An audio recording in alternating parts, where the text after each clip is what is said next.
Assalamualaikum warahmatullahi wabarakatuh. Hai, kembali lagi sama saya Lika Handayani. Tentunya di podcast Zona Dialog ada kisah di setiap peristiwa.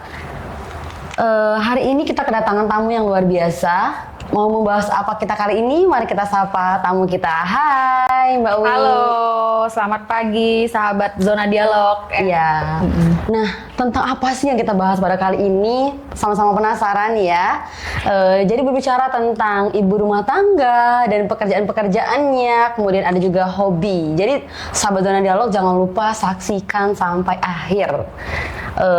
Boleh Mbak Wi perkenalan dengan sahabat Zona Dialog? Iya. Halo semua sahabat Zona Dialog ya. Apa kabar semuanya? Perkenalkan, nama saya Wike Widowati ya. Mungkin cukup terkenal ini di internet ya, karena punya triple W ya. WWW. Ya, setiap di internet di link pasti ada nih nama saya ya. Mudah-mudahan memang terkenal ya di internet. Semoga ya. Oke, nama saya Wike Widowati. Kesehariannya sebagai full time mommy atau ibu rumah tangga. Ya, ibu rumah tangga. Boleh Mbak lebih detail Mbak? Anak gitu. Iya, boleh. Sekarang udah punya 2 putri ya. Semuanya cewek ya, putri ya. Semua. Putri ya. Yang pertama sudah kelas 2 SD, yang kedua itu masih TK. Masih TK. Ya. Kemudian saya sehari-hari di rumah ya. Kebetulan hobi take video ya, atau foto-foto gitu, yang menjadi hobi yang menjadikan penghasilan ya. Alhamdulillah menjadikan penghasilan juga ya. Sebagai ibu rumah tangga udah pasti itu senang banget ya. Senang banget. Jadi sahabat-sahabat Zona Dialog udah tahu ya cluenya apa tadi sudah disebutkan sama narasumber kita. Berbicara juga tentang sosial media, semua pasti mempunyai ya Mbak yang memiliki, tapi tergantung bagaimana cara kita memanfaatkannya seperti itu. Sebelumnya tadi kita berbicara tentang ibu rumah tangga, Mbak Wis fullnya sebagai ibu rumah tangga. Gimana nih Mbak suka dukanya menjadi ibu rumah tangga deh?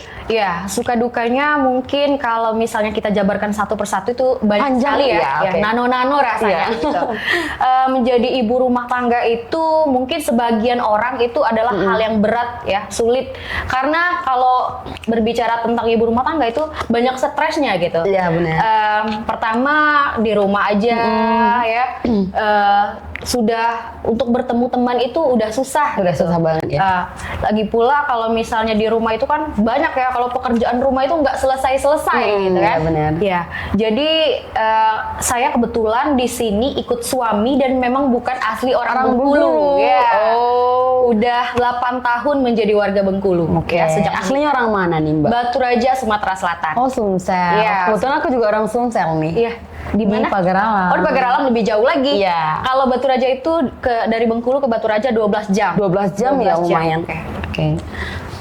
Jadi setelah menjadi ibu rumah tangga yang perannya begitu banyak ya Mbak Wi, tapi Mbak Wi ini bergelut di sosial media, artinya tidak ada pengaruh ya dari kesibukan menjadi ibu rumah tangga, kemudian juga menggeluti hobinya.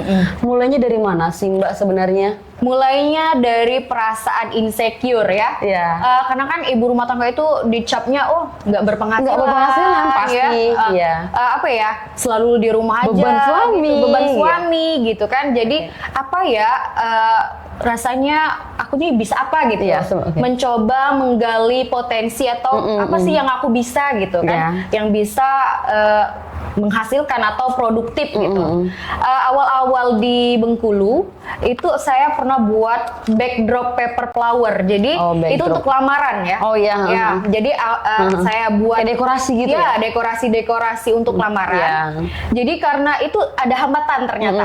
Jadi karena saya bukan asli orang Bengkulu, yang notabene teman keluarga itu nggak ada di sini, jadi susah gitu aksesnya. Minimnya relasi. Jadi tidak berkembang tidak berkembang. Ada sih 1 atau 2 aja yang pesen dulu. Dari situ karena nggak terlalu mantul ya istilahnya, nggak terlalu bagus maksimal, jadi udah beralih gitu beralih ke jualan jilbab. Jualan jilbab ya, dulu masih zaman BBM ya, grup BBM. Kalian masih nyicip nggak sih? Pernah sih di SMA tuh udah pakai BBM ya. Itu jualan online shop jilbab ya. Yaitu tadi karena minimnya relasi juga, jadi nggak bisa sukses juga di situ ya. Oke. Kemudian kita ke zaman corona. Nah, zaman corona ya, pas Covid itu disitulah tuh ada ide-ide apa aku nge-YouTube aja ya. Gitu. Nah, karena dulu itu memang full di rumah. Ya, full gitu di rumah. Dulu itu banyak banget itu TikTok ya, kreator-kreator TikTok ataupun YouTube itu dulu masih pas corona itu, pas zaman corona itu banyak banget ya bermunculan kreator-kreator dan YouTuber-YouTuber karena waktunya memang di rumah itu kan ngebosenin banget ya dulu. Banget. Jadi saya itu pertama kalinya ke YouTube. Pertama kali mencoba ya, setelah dari dekorasi ke usaha jilbab ya. Jadi ke YouTube, pertama kali itu tentang tutorial ya, membahas tentang tutorial. Kemudian ternyata itu juga punya hambatan ya, karena nggak semulus itu ya, sampai berada di titik ini nggak semulus itu karena semuanya dikerjakan sendiri. Pekerjaan rumah karena tanpa bantuan ini ya, asisten rumah tangga. Kemudian untuk ngedit itu video panjang itu butuh waktu banget. Butuh waktu. Kemudian mengurus anak. Jadi itu juga hambatannya yang dilalui. Di video panjangnya itu susah ya untuk mencapai target supaya monetisasi untuk YouTube. Kemudian cerita lagi masih bersemangat ya karena keinginan seorang ibu rumah tangga yang pengen berdaya, berpenghasilan ya gitu. Jadi adalah ide-ide ya, kemudian fokus di dunia storytelling. Storytelling. Kontennya tentang storytelling dulu. Storytelling itu menceritakan sebuah cerita itu. Nah, ternyata itu juga punya hambatan lagi. Banyak hambatan lagi. Iya, karena punya 2 anak yang masih kecil. Nah, mereka tuh pengen in frame. Pengen sama-sama ibunya terus gitu kan. In frame terus pokoknya kalau ibunya lagi take video.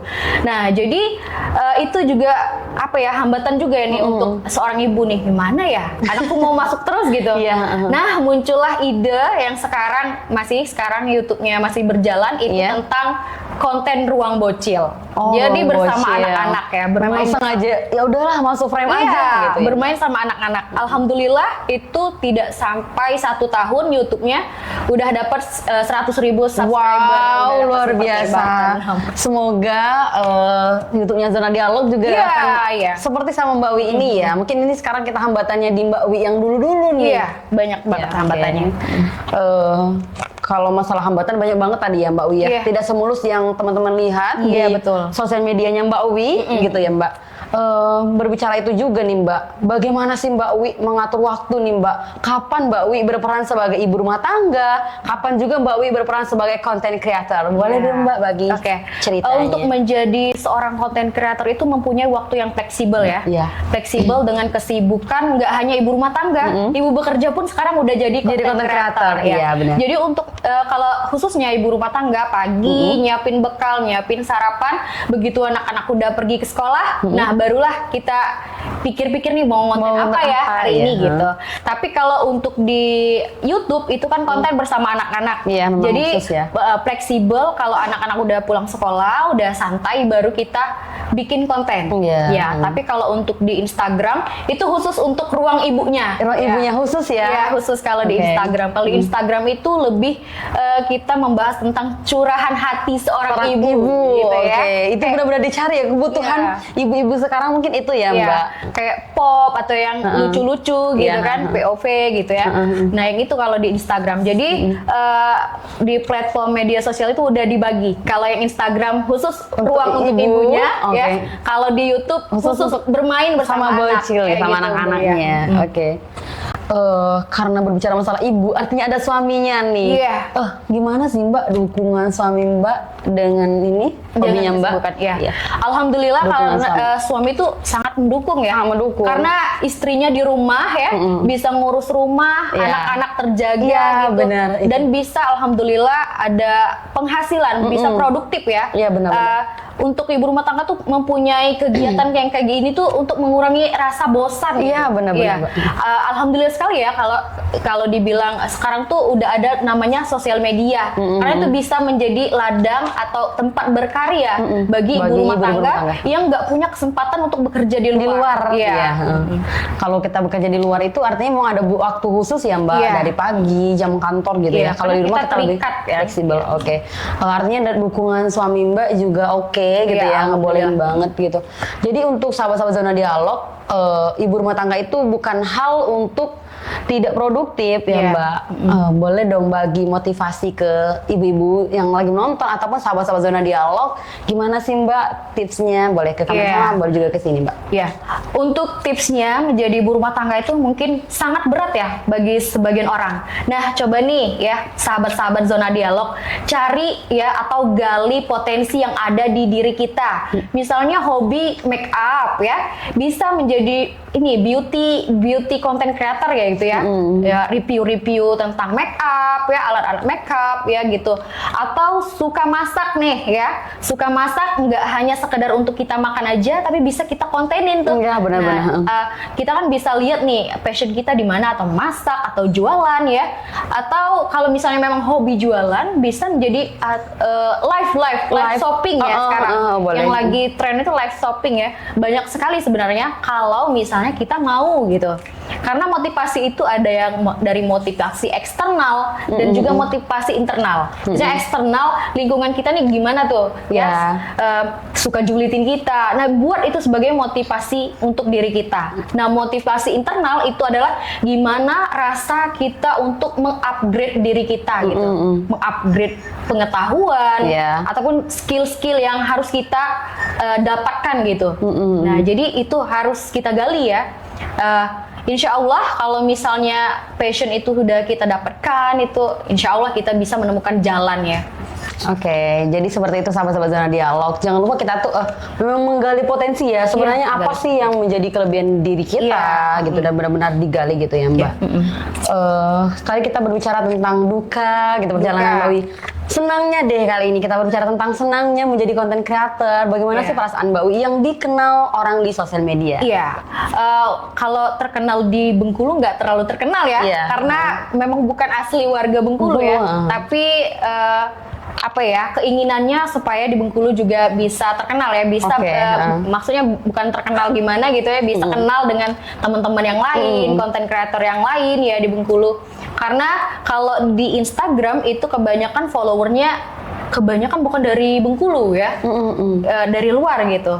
Tapi sukanya itu kalau misalnya kita ada acara, misalnya kemarin itu kita ada acara silaturahmi bareng konten kreator di Bengkulu, itu seneng sekali ya, bisa ketemu dengan sama-sama teman-teman konten kreator. Bisa bertukar ide ya, kayak gimana nih yang bagusnya gitu kan, konten-konten yang bagus, cara mereka ngedit ataupun cara mereka grow sosial media mereka ya, beberapa platform yang mereka punya gitu. Itu bagus sekali ya untuk mengupgrade skill juga yang seorang ibu-ibu kan. Kalau ya ibu-ibu itu kebanyakan gaptek ya. Kalah gitu dengan anak generasi muda sekarang gitu. Kalau generasi muda sekarang kan udah keren-keren ya, masih SMA udah jadi konten kreator atau masih SMA udah jadi YouTuber, itu banyak sekali sekarang. Jadi ibu-ibu ini nih nggak mau kalah gitu, mau juga belajar dengan teman-teman yang masih muda sekarang. Sosial medianya apa aja nih Mbak dimanfaatkan Mbak selain YouTube, Instagram? Di Facebook aktif nggak Mbak? Iya, di Facebook. Biasanya ibu-ibu itu di Facebook Pro gitu. Alhamdulillah di Facebook Pro juga aktif ya. TikTok ada, Facebook, TikTok, beberapa ya, sosial media sama YouTube, jadi 4 platform. Semuanya itu saya kerjakan sendiri sebagai kameramen, editor gitu ya. Jadi luar biasa. Jadi memang nggak bisa maksimal ternyata ya, di lapangan itu nggak bisa maksimal, dan ibu-ibu itu nggak se-multi talent itu mengurus 4 platform itu. Jadi kalau untuk Instagram itu hampir setiap hari posting. Setiap hari ya? Iya, sama YouTube. Kalau Facebook itu waktunya malam atau sore ketika lagi santai. Facebook gitu. Pro. Memang ada waktu tersendiri ya mengatur karena bekerja sendiri ya. Karena bekerja sendiri, ngedit sendiri ya, jadi kameramen sendiri. Untung ada yang namanya tripod ya kalau sekarang. Jadi bisa ditemani sama tripod. Iya, berdua sama tripod aja Iya, ya. karena belum ada rekrut editor atau kameramen, jadi semuanya dikerjakan sendiri. Oh gitu. Jadi sahabat-sahabat Zona Dialog, uniknya Mbak Wi ini jadi sebagai ibu rumah tangga tetap produktif yang mana mengatur 4 platform langsung ya, dari Facebook, Instagram, YouTube, seperti itu ya Mbak Wi. Motivasi awal Mbak Wi bisa bergelut di sini apa sih Mbak? Motivasi awal itu karena rasa insecure gitu. Ya. Jadi rasa insecure itulah yang membangkitkan semangat ya, membangkitkan semangat. Aku harus bisa nih kayak orang-orang gitu. Karena sekarang itu kayak lihat tuh mudah banget ya orang tuh cari uang ya, meski hanya di rumah dari sosial media gitu. Berawal dari YouTube tuh memang tidak semulus itu ya berjalan ya, nggak langsung dapat subscriber banyak, nggak langsung dapat jam kejar tayang yang banyak gitu. Pasti ada suka dukanya juga ya. Berproses itu memang susah ya, memang berproses itu susah.